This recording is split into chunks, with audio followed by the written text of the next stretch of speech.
Baiklah, bertemu lagi bersama saya Fernando Saragi, kelas 10 IPA 2, guru Bu Epi Teti, mata pelajaran geografi, kepala sekolah Bapak Martius, bersekolah di SMA Negeri 1 Siaulu.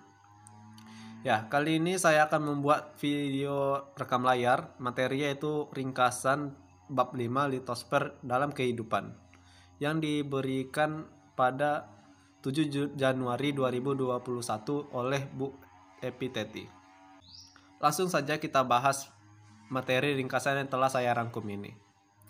Yang pertama yang kita bahas adalah pengertian litosfer. Kata litosfer berasal dari bahasa Yunani yaitu lithos, artinya batuan, dan sper, artinya lapisan. Litosfer yaitu lapisan kerak bumi yang paling luar dan terdiri atas batuan dengan ketebalan rata-rata 1200 km. Litosfer berasal dari lapisan kerak bumi yang paling atas yang terdiri dari batuan. Umumnya lapisan ini terdiri dari senyawa kimia yang kaya akan SO2. Itulah sebabnya lapisan litosfer itulah sebabnya lapisan litosfer sering sekali dinamakan lapisan silikat.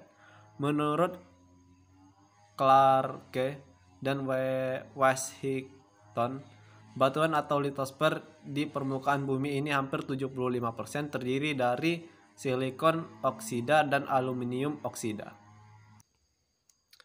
Kerak bumi ini terdiri menjadi dua bagian, yaitu kerak benua, merupakan benda padat yang terdiri dari batuan granit di bagian atasnya dan batuan beku basal di bagian bawahnya. Kerak ini yang merupakan benua.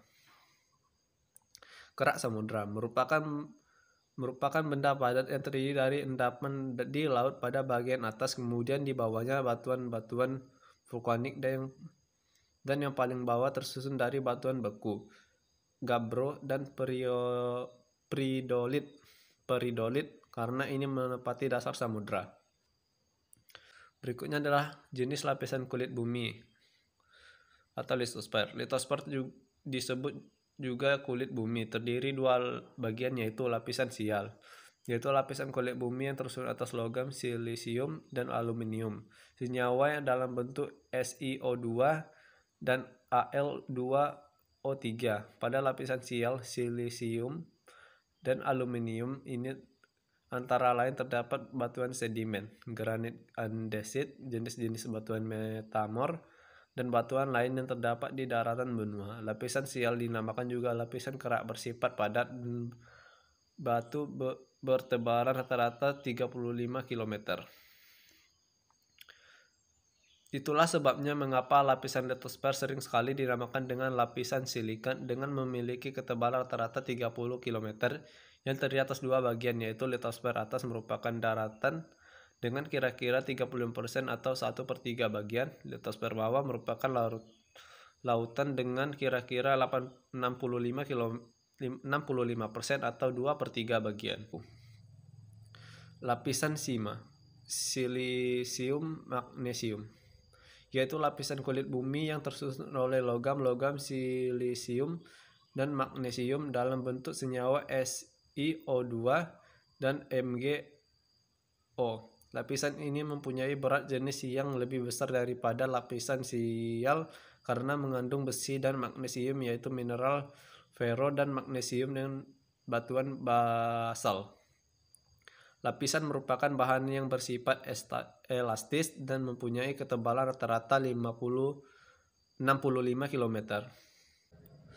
Selanjutnya, batuan atau material pembentuk litosfer. Litosfer tersusun atas 3 macam material utama, dengan bahan dasar pembentukannya adalah magma dengan berbagai proses yang berbeda-beda. Berikut merupakan material batuan penyusun litosfer. Yang pertama, batuan beku atau igneous rock. Batuan beku adalah batuan yang terbentuk dari magma pijar yang membeku menjadi padat dengan sekitar 80% material batuan yang menyusun batuan kerak bumi adalah batuan beku. Berikutnya adalah batuan sedimen atau sedimentary rock.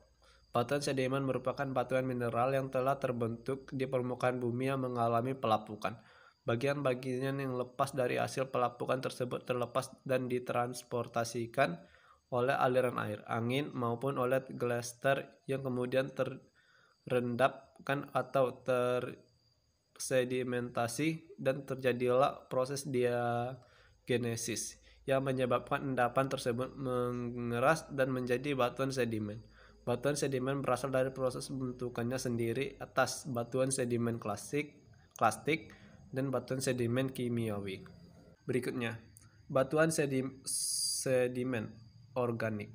Berdasarkan tenaga yang mengangkutnya, batuan sedimen terdiri atas batuan sedimen airis atau aeolis, batuan sedimen glasial, batuan sedimen aquatis, batuan sedimen marine, batuan malihan atau metamorf. Batuan malihan terbentuk karena terjadinya penambahan suhu atau penambahan tekanan yang tinggi dan terjadi secara bersamaan pada satu batuan sedimen. Tanah merupakan sumber berbagai jenis mineral bagi makhluk hidup. Dalam wujud aslinya, mineral-mineral ini merupakan batuan-batuan yang terletak berlapis di permukaan bumi. Melalui proses erosi, mineral-mineral yang menjadi sumber makanan makhluk hidup ini seringkali dibawa oleh aliran sungai ke laut dan terdeposit di dasar laut. Selanjutnya, kita akan membahas manfaat litosfer. Litosfer atau kerak bumi menjadi bagian dari bumi yang secara langsung mempengaruhi kehidupan. Litosfer bagian atas merupakan tempat hidup bagi makhluk hidup, termasuk manusia. Litosfer bagian bawah mengandung bahan mineral yang juga bermanfaat bagi makhluk hidup, misalnya minyak bumi, gas, batu bara, besi, nikel, dan timah. Selain sebagai tempat kehidupan makhluk hidup, litosfer juga menyediakan bahan-bahan yang dibutuhkan oleh manusia untuk memenuhi kebutuhan. Contohnya bercocok tanam dan membangun tempat tinggal. Peran litosfer. Litosfer memegang peranan penting dalam kehidupan tumbuhan. Tanah terbentuk apabila batuan di permukaan litosfer mengalami degradasi, erosi maupun proses fisika lainnya menjadi batuan kecil sampai pasir. Selanjutnya bagian ini bercampur dengan hasil pemasukan komponen organis makhluk hidup yang kemudian membentuk tanah yang dapat digunakan sebagai tempat hidup organisme. Baiklah, mungkin segitu saja yang dapat saya sampaikan pada materi ringkasan litosfer ini. Mohon maaf jika ada kesalahan. Tetap menjaga prokes dan salam geografi.